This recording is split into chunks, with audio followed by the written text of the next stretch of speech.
Bonjour à toutes et à tous et bienvenue dans un nouvel épisode de Vox Fabulas. Ici Ethno et aujourd'hui on va parler musique puisque je vais vous parler de l'album de Metallica qui s'intitule Load. Donc avant de commencer et de rentrer dans le vif du sujet, je pense que c'est un peu important, que vous situiez un peu mon parcours dans la musique. Voilà, puis ça me fait plaisir d'en parler en plus de ça. Donc c'est assez cool. Donc moi je suis tombé dans le métal en 1996.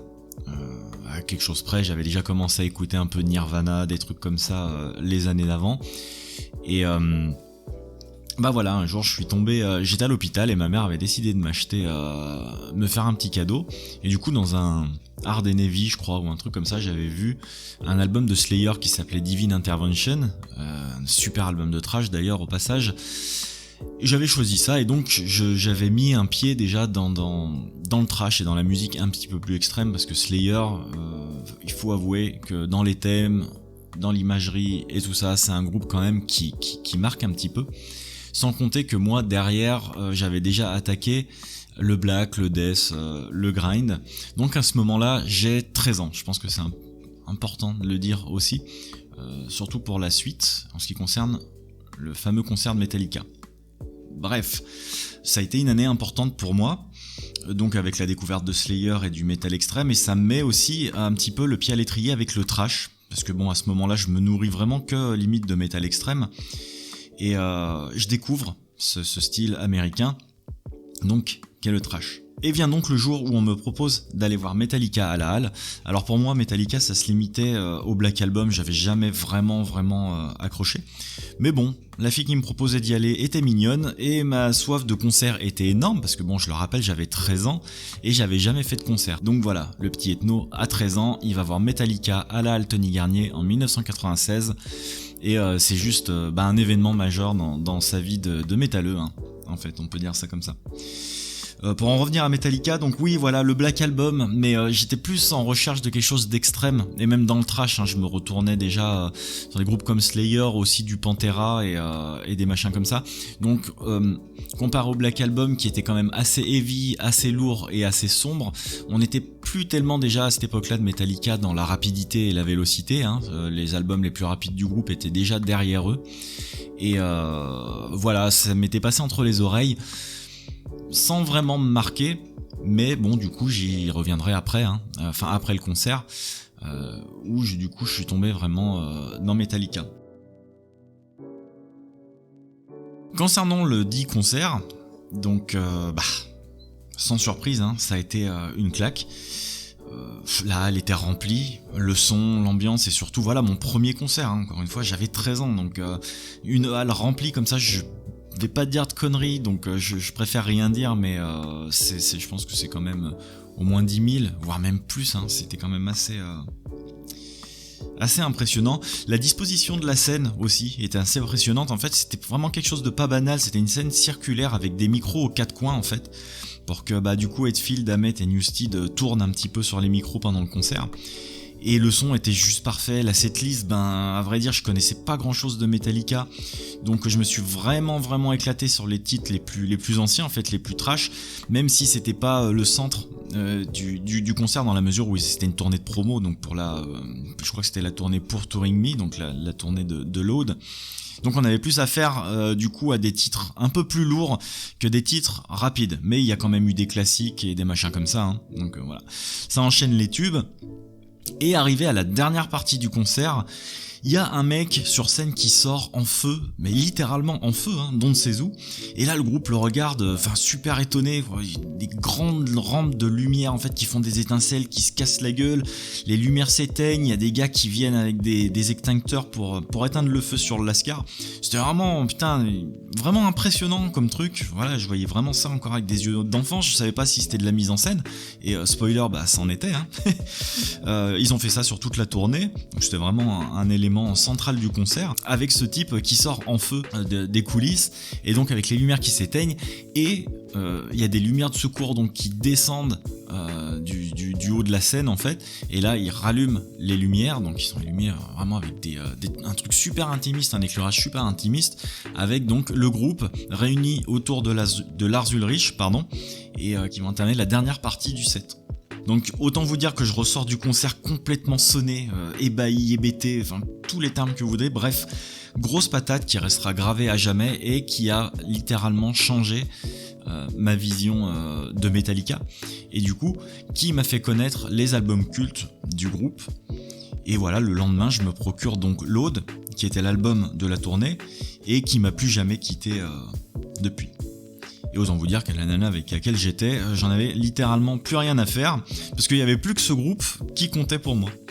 Alors, c'est certain, l'album a pas grand chose à voir avec le reste de la discographie du groupe, ça je vous l'accorde. Mais je pense que c'est un album qui a quand même le mérite d'être défendu. Enfin, je pense. Je parlerai pas ici des premiers albums qui sont rapidement devenus pour moi des pierres angulaires de ma culture métal, sauf bizarrement le Black Album que j'ai poncé, ça y a pas de souci. Mais c'était avant tout la rapidité que je cherchais dans le groupe, chose que j'ai trouvée avec les albums précédents. Et donc je pense que c'est le concert qui m'a marqué Load au fer rouge dans le cœur, donc je le garde comme album de chevet.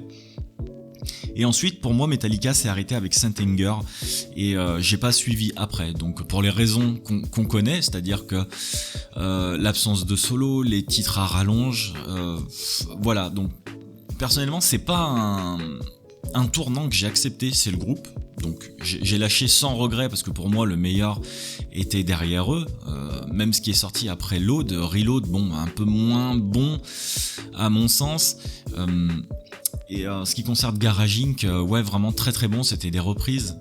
Donc il y avait un Garage Day Revisited qu'ils avaient marre de se faire pirater, je crois, et ils ont rajouté une galette de reprises qu'ils avaient faite à l'époque, qui est vraiment super bien foutue, avec un medley de King Diamond qui est juste aux petits oignons.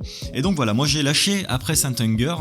Et d'ailleurs, pour la petite info, il y a des mecs qui sont amusés à réenregistrer, à remasteriser le Saint Anger, et en toute honnêteté ça donne une autre gueule à l'album, et j'écoute plus souvent celui-ci que le Saint Anger de Metallica. Voilà, c'est comme quoi, des fois ça tient un peu de choses, mais il n'y a pas le son de Caisse Claire qui a fait polémique à l'époque, et tout est un peu mieux mixé en vérité, et je trouve que ça sonne vraiment super bien, donc je peux que vous conseiller d'aller écouter cette version de Saint Anger, c'est trouvable facilement sur YouTube, et les mecs qui ont fait ça ont vraiment assuré, parce que ça donne vraiment une autre tronche à l'album. Donc pour en revenir à Load, je peux comprendre que les gens n'aient pas aimé concrètement. Donc les gars sont arrivés avec un nouveau style, limite un nouveau style musical aussi. Mais quoi qu'il en soit, personnellement j'ai trouvé que le tournant était assumé largement. Et peut-être que en se retournant dessus, le groupe avait besoin de se libérer de certaines choses, peut-être de certains codes. Parce qu'ils ont apporté énormément au thrash, ils faisaient partie du Big Four, je le rappelle. Et moi ça m'a pas étonné plus que ça avec le recul qu'ils aient eu envie de changer, vu le succès du groupe. Peut-être qu'ils avaient fait le tour, peut-être que déjà il y avait un changement qui avait été amorcé avec la perte de Cliff Burton. Ça, je veux dire, Master of Puppets est totalement différent de Injustice for All, qui est entièrement différent du Black Album. Et voilà, à chaque fois c'était quelque chose de nouveau. Et ça s'est stabilisé un peu au niveau de la lourdeur et de la rapidité à partir d'Injustice for All pour moi. Et c'était simplement quelque chose de naturel, cette mutation en fait. Et pour en revenir au Big Four, c'était un peu comme si c'était littéralement désolidarisé, pour prendre leur envol. Les trois autres qui étaient Anthrax, Slayer et Megadeth, je le rappelle, qui sont restés fidèles à eux-mêmes, mais dans une certaine mesure, ils ont jamais vraiment atteint le succès que Metallica peut avoir maintenant, quoi. Mais bref, ça c'est juste une observation personnelle. Bref, Load, c'est beaucoup de mid-tempo. Donc le mid-tempo, pour ceux qui seraient pas familiarisés avec le jargon musical ou métal, parce que c'est un terme qu'on utilise beaucoup, c'est des chansons qui sont assez posées, qui sont pas rapides, on va dire, donc medium tempo. Voilà, c'est un tempo assez lent au final, qui se rapproche du Black Album, parce que si on regarde bien, le Black Album déjà était pas super énervé en termes de rapidité, il était beaucoup plus énervé en termes de lourdeur dans le son et des compositions et des riffs. Mais pour Load, on n'a qu'à regarder un titre comme Until It Sleep, le premier single de l'époque, qui était quand même assez envoûtant, avec des arpèges un petit peu dissonantes et une ambiance un peu onirique, parce que ça touche au rêve, et j'ai trouvé que le thème collait assez bien à la musique, et il comporte quand même quelques riffs assez lourds. Et ça, c'est tout à son honneur, parce que c'est un titre qui est vraiment très heavy, très pesant, en fait. On pourrait parler aussi de Hero of the Day, qui a quand même assez décontenancé les gens, dans la mesure où on peut dire que c'est un titre country, hein, voilà, avec pareil, quelques riffs un peu énervés à la fin, mais pareil, c'est vrai que ça débarque un peu comme un cheveu sur la soupe, mais la mélodie est sympa, vraiment, et le titre est pas mauvais. Il détonne un petit peu avec le reste, et surtout de ce que a pu faire Metallica. Et il y a surtout le chef-d'œuvre pour moi qui est Outlaw Torn, putain j'ai un anglais de merde. Et donc voilà, un chef-d'œuvre de pratiquement 10 minutes, tout dans l'ambiance. Je pourrais même pas vous le dire, j'en ai des frissons rien que d'en parler de ce titre.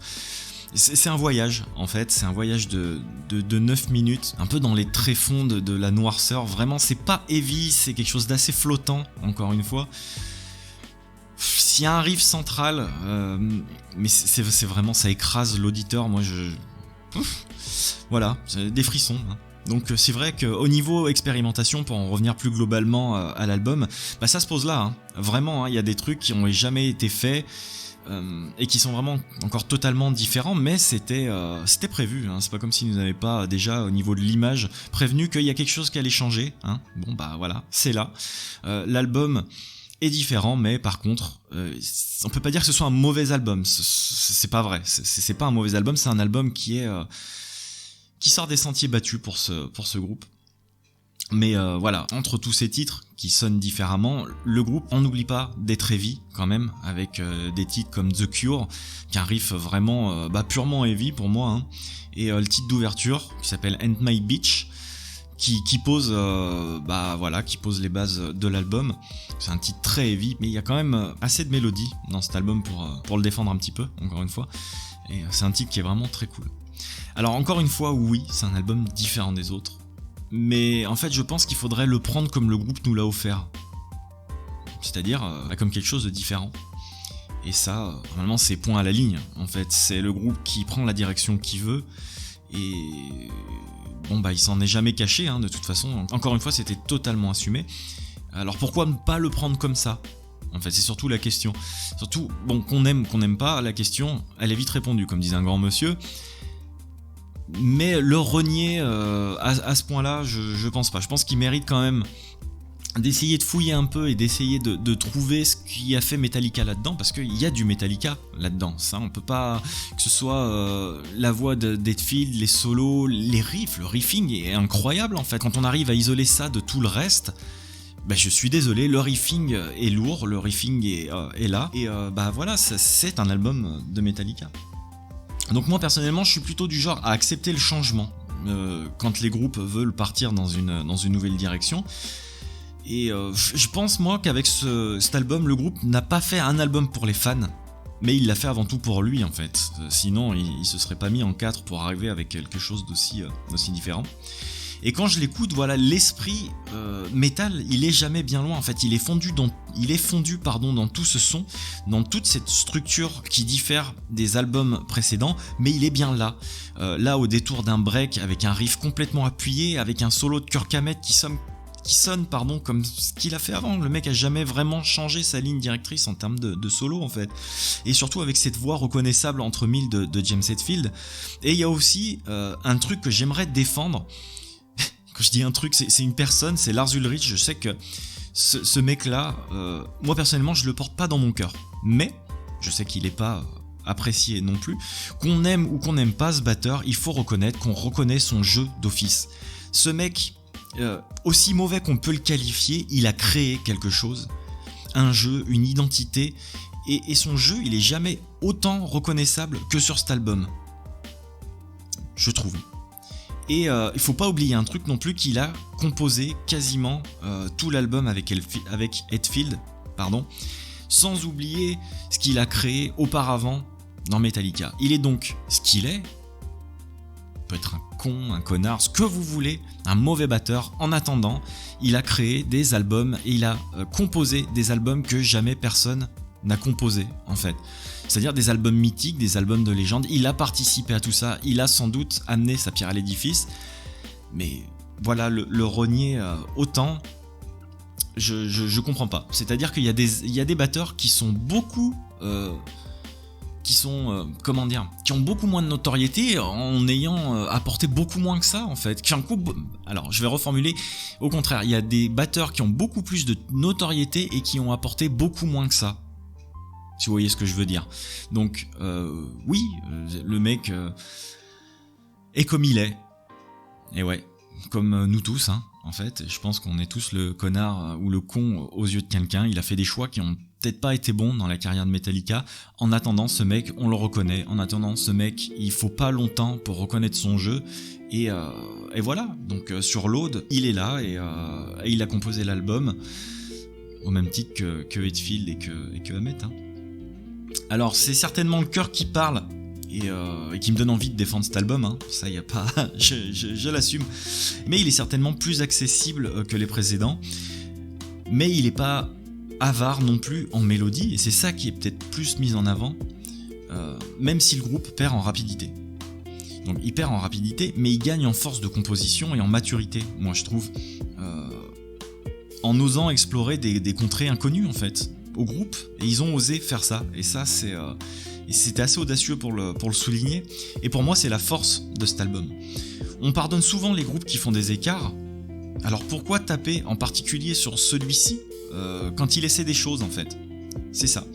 C'était audacieux et assez couillu au final, et le seul point noir je pense de l'album c'est d'être arrivé après le Black Album. Ça a été extrêmement compliqué, parce que le public s'attendait à quelque chose qui n'était pas là, et bah voilà, ça a été extrêmement compliqué pour Load d'arriver avec tout ça. Et ça, on peut pas lui enlever que, putain, arriver après un album de légende comme le Black Album, avec quelque chose de radicalement différent, c'était quand même assez osé. Et c'est là où le contre-pied a été douloureux pour les fans et assez fort pour le groupe. C'est qu'ils sont vraiment arrivés à se désolidariser, putain, pardon, c'est dur à dire, de tout ça. Tout en assumant l'album. Et je trouve que ça avait été assez couillu, quoi. Pour terminer, je vous dirais que les propos n'engagent que moi, hein, et qu'il est sans doute faussé par plein de trucs. Mais moi, je l'aime cet album. Et même si vous en avez pas appris davantage sur ce qu'il contient au niveau purement musical, pour ça, je vous renvoie à un passage que j'avais fait dans un podcast metal intitulé Realm of Kawa. Et je parlais de l'année 96 ou 97. Bref, je parle de l'album un peu plus en détail et je voulais simplement apporter ma voix pour essayer de le réhabiliter un peu, peut-être pour vous donner envie de l'écouter. Donc, si vous voulez écouter du Metallica qui n'est pas vraiment du Metallica, qui n'est pas vraiment du Metallica première partie de carrière et qui n'est pas vraiment du Metallica dernière partie de carrière, pardon, je ne peux que vous conseiller d'écouter cet album mélodique, heavy et un peu boudé du grand public et surtout des fans. Mais moi, je ne peux que vous conseiller d'écouter ce Load. Load, c'est un album que j'écoutais jusqu'à tard le soir quand j'étais dans mon plumard avec mon petit frère qui dormait à côté. J'attendais la radio libre de 22h et en attendant, quand mes parents me disaient d'aller me coucher, boum, Load, les oreilles, le casque sur les oreilles, et ça tournait en boucle, et ça accompagnait mes soirées, mes pensées, ça me donnait envie d'écouter d'autres choses, de lire des interviews, voilà, parce qu'à l'époque ils étaient quand même vachement présents dans les médias, et c'est un album qui m'a finalement ouvert à beaucoup de trucs et qui m'a appris à accepter qu'un groupe change, qui m'a fait accepter qu'un groupe c'est pas simplement un seul style. Alors c'est très bien quand un groupe qu'on aime fait, on aime quand Maiden fait du Maiden, on aime quand Motörhead faisait du Motörhead, et les changements ont jamais été assez perçus, mais c'est un album qui m'a aidé à accepter de suivre un groupe là où il voulait aller. Nous on est là simplement pour écouter les albums, pour les acheter si on les aime et ne pas les acheter si on les aime pas. On est là aussi pour donner une oreille critique, ça y a pas de souci. Quelqu'un d'autre qui aura détesté cet album aura autant d'arguments que moi dans le mauvais sens pour pouvoir le descendre, ça y a pas de souci, c'est le jeu, mais voilà, encore une fois, pour moi cet album est très bon, a changé beaucoup de choses et voilà. Écoutez-le, donnez-lui sa chance, même si c'est un album qui commence à dater maintenant, parce que voilà, 96, hein, purée, c'est assez loin. Mais quand vous l'écoutez, essayez peut-être de penser à moi à un moment en se disant putain voilà, le petit Ethno à l'époque, 13 ans, il était dans son plumard en train d'écouter ça et ça changeait la face du monde quoi. C'était extraordinaire, c'était incroyable et ça m'a appris à aimer le Metallica de la période Load. Alors est-ce que si j'avais commencé avec je sais pas Kill Them All ou Ride the Lightning, est-ce que j'aurais vraiment apprécié, parce que c'est ça la question aussi en fait. Est-ce que j'aurais apprécié cet album si j'avais été un fan d'I Hard dès le départ? Je sais pas. C'est facile pour moi derrière mon micro à défendre un album qui est sorti bien après les classiques du groupe. Donc je vais être très franc, je sais pas. Et je préfère pas y penser parce que ne pas aimer cet album pour moi c'est impossible. Et après voilà, ce concert a changé beaucoup de choses par rapport à Metallica parce que je suis devenu peut-être l'un des plus gros fans qu'on puisse connaître. À l'époque, j'étais le prototype du heavy métalleux avec les grosses lunettes, avec l'arrêt sur le côté, les cheveux gominés, les t-shirts 15 fois trop grands, les jeans troués. Voilà, un cliché ambulant quoi. Mais voilà, encore une fois, c'est un groupe qui a vraiment changé la face du métal. Et bah voilà, cet album pour moi y a contribué. Quoi qu'il en soit, j'espère que vous avez apprécié cet épisode, que ça vous a au moins donné un petit peu, encore une fois, envie de l'écouter, de le défendre et de l'apprécier peut-être. D'ici là, prenez soin de vous, écoutez de la bonne musique, lisez les bons bouquins, faites-vous plaisir et on se retrouve bientôt pour un nouvel épisode. À bientôt, ciao.